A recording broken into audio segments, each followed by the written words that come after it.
Hello and welcome to the Global Dialogue. I'm Shereen. Bhan. 2024 was a breakout year for OpenAI's ChatGPT, and 2025 promises to be equally exciting. Joining us now to talk about the innovation pipeline, what we can expect as far as the AI war and the AI race is concerned, is Kevin Weil, the Chief Product Officer at OpenAI. Kevin, many thanks for joining us. I know it's late in the evening for you, and it's been a busy week, an exciting week with lots of launches lined up, including tonight, where you had the O3 and the o4-Mini. So let me start by asking you, Kevin, to give us a snapshot in very simple language.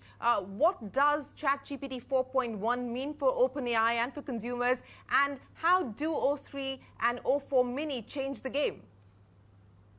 Yeah, well, first of all, thank you for having me. I really appreciate it. Excited to be here with you. India is an incredibly important market for OpenAI and ChatGPT.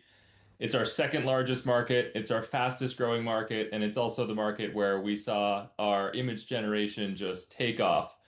But we had some great launches this week. You mentioned GPT 4.1, which was a model for developers that is fantastic at coding and complex instruction following. And so, for that was a model that we released focused on developers, and we're seeing them. We have over 3 million developers on the OpenAI platform, and they're doing amazing things. That is one of our fastest growing models by usage ever. And then just this morning in the US, we launched O3 and o4-Mini, which are our frontier reasoning models. They're the smartest, fastest, safest models that we have ever launched. They're incredible at things like computer programming. So if you look at measures like on competitive coding benchmarks, these models would be better at competitive coding than all but about 200 people in the world. And they can answer hard PhD level science questions better than 80% of PhDs in their field across all fields simultaneously. So they're really very intelligent models, but you can also use them for, more mundane tasks, understanding, medical jargon, or looking at what's happening in the world, creating images, helping you with writing, translating languages. These models are so dynamic, and we're super excited to see what people can do with them. Well, thanks very much for giving us that update. But, I want to link this back to comments that you've made previously, including a tweet that I saw from you about 10 hours ago, where you talk about the fact that these are the worst AI models that you'll ever use for the rest of your life. As the Chief Product Officer at OpenAI, with things changing so quickly, and in your words, you believe that these are the smartest models to date. How does that get you to kind of constantly reinvent yourself, constantly disrupt yourself? I mean, how concerned are you not just about competition, but about creating moats that continue to give you the advantage that you enjoy today? Yeah, it's one of the most exciting things about this industry. These are simultaneously the most intelligent models in the world, the best that we've ever created, we believe the best in the world. And they're the worst that we will ever use, because the models are progressing and getting more intelligent, getting safer, getting smarter. Every few months, there's a new breakthrough, and all of a sudden, computers can do something that computers have never been able to do before. If you go back 2 years or so to when ChatGPT launched, if I asked you to use those models, at the time, they were amazing. They were mind-blowing. If I asked you to use those models now, you would be disappointed. And that's just because of the pace that everything is getting better.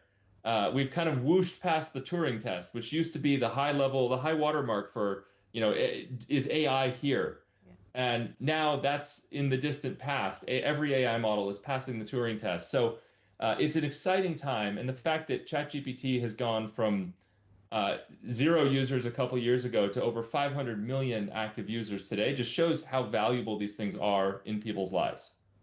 I want to double down on this, Kevin, because you've also said that models are getting smarter, faster, cheaper, safer, more personalized, and more helpful. The future is bright. That's a lot to pack in. If I were to ask you what you prioritize today, when you look at how you develop and build the next line of products? Are you going to be prioritizing making this much more accessible, i.e. cheaper, given the kind of breakthroughs that we've just seen with DeepSeek? What do you prioritize in the attributes that you've outlined that models will need to focus on? I think first and foremost, I care about making these models more broadly accessible and more useful to people. And that entails making them smarter and safer and things like that. But first and foremost, I want ChatGPT to help people live better lives, to help them accomplish their goals more quickly, to help them learn new languages, to help them learn new skills, to help them do the kinds of things they need to do for their family or their job faster so that they can spend more time on the stuff that they really care about. These models are, and ChatGPT helps me do this every day. As we think about building models for, developers, for programmers, for entrepreneurs who are running startups or working at companies, one of the things that we care a lot about is reducing the cost of our models, even as they get smarter. If you compare today to 2 years ago, again, when we launched, GPT-3, GPT-3 was more than 100x more expensive than are some of our models today. And our models today are smarter and faster. And so, I talked before about how rapidly this industry is progressing. You can do so much more today with an AI model than you could 2 years ago. And it's cheaper, and it's faster, and it's safer.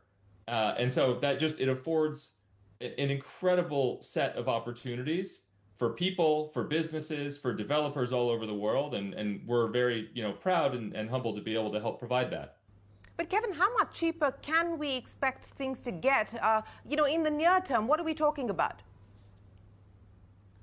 Well, so I said 2 years ago, our kind of flagship model was more than 100x what many of our models today cost. So you're talking about maybe 10x a year in price drop for sort of a constant level of intelligence. So the same level of intelligence in a model maybe gets 10x cheaper every year. And that's, Moore's law, which has transformed the world and powers our lives, and every little thing that we do every day has a transistor in it. Moore's law was about the number of transistors in a chip doubling every 18 months. And that changed the world. AI is on a trajectory of going down by a factor of maybe 10x in cost every year. So it's a much steeper exponential than Moore's law, which means I think we're going to see AI transform the world even faster. And that's exciting. I'm very optimistic about that. You're talking about AI transforming the world, and I know previously you've spoken about the fact that you believe AI will surpass human coding, perhaps even by the end of this year. To parents and to kids who are looking at grad school, at people who are graduating from engineering colleges today, you talk about a bright future, but as they look at the expanse of what's going on and the disruption and transformation that's expected to happen, what would you tell them? Because it almost sounds like, you're writing the obituary in a way for coders. I actually don't think so at all. Jobs evolve, they don't evaporate. If you go back and look at, I watched the movie Hidden Figures recently, which is about some of the rocket scientists from back in the 50s and 60s. They were doing longhand calculations on paper to calculate rocket trajectories. And today, that seems wild that you would have people doing it, right? Computers are just better than humans at doing hard calculations. And so, of course, computers do all of that for us. But that doesn't mean that there aren't rocket scientists today. And in fact, we've probably made far more progress if you look at things like SpaceX and also things like, the ISRO, the Indian Space Agency, which is, an incredible space agency, one of the premier rocket launching agencies in the world. I think we're far better off because we have computerized these things and computers do it better than humans do.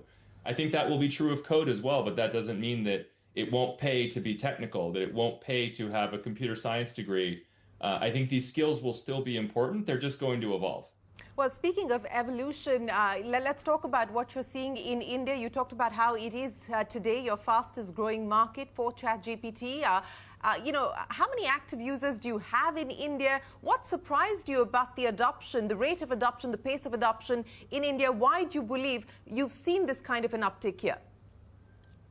Yeah, I mean, our active users in India tripled, more than tripled in 2024. So it's been incredible to watch.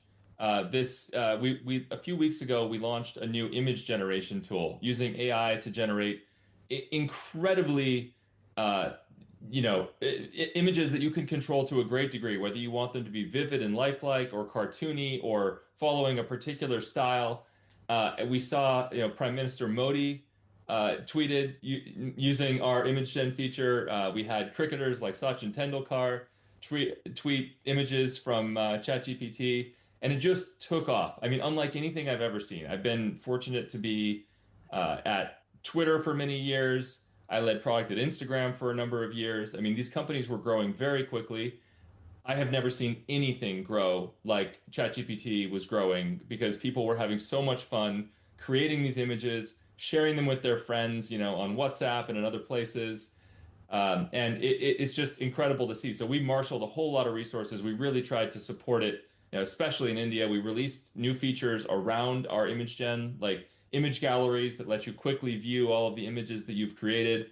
There's just a huge amount of excitement in India for ChatGPT, and not just for this image gen feature, but also, ChatGPT speaks 100 languages. It can teach you any subject you want to learn. It can save you time at home and at work. And so, it's so broadly useful, and it's completely free. You don't have to pay us a dime. You can use it on an Android phone for free. So it's just, we deeply believe in bringing AI to the world and in the positive impacts that can make. And I can't think of a better example than, what's happening in India right now with ChatGPT. Well, you talked about the Ghibli-isation of India, and we've seen that go viral, as you just explained to us. But I want to link this to the broader issues that are being debated at this point in time, issues related to copyright, issues related to data privacy. Is this a great way of data capture for OpenAI? That's the question that's being asked as well. And Sam Altman has said that he believes it's a net win for society, but there are negatives. I want to ask you this as the chief product officer. When you're developing and designing products, you do need to factor in his words, the negatives. As you look at where you are today in your innovation cycle, how much more of that is a focus area for you? Oh, we think about it all the time. I was at Twitter in the early days. I was at Instagram. I think we know, we know the promise of those platforms, and we also now know a lot better than we did 15 years ago some of the challenges inherent in broad scale platforms. OpenAI and ChatGPT, we spend more time and effort, and we put more thought into trying to understand both the positives and the negatives of how our work can be used. Far more than any company that I've worked at in the past. Doesn't mean we're going to get it right every time. I'm positive that we will make mistakes. We have made mistakes before, but we work very hard at trying to understand how this can be used. We also have a philosophy of iterative deployment. And when we say iterative deployment, what we mean is we want to get our products out to people early and often. We don't believe in developing something and keeping it in-house and then kind of launching it massively globally all at once to everybody. We believe in getting it out as soon as possible and in kind of co-evolving with society, learning as we go from how users are using the products, and where, if and when we make mistakes, we can fix quickly and continue to move forward. So there's this sort of humility to working to bring our products to people in an iterative fashion, listening, learning, making improvements, and then continuing to move forward. And I really appreciate that about OpenAI. We are going to take a break here on the Global Dialogue and return with our conversation with Weil, the Chief Product Officer at OpenAI.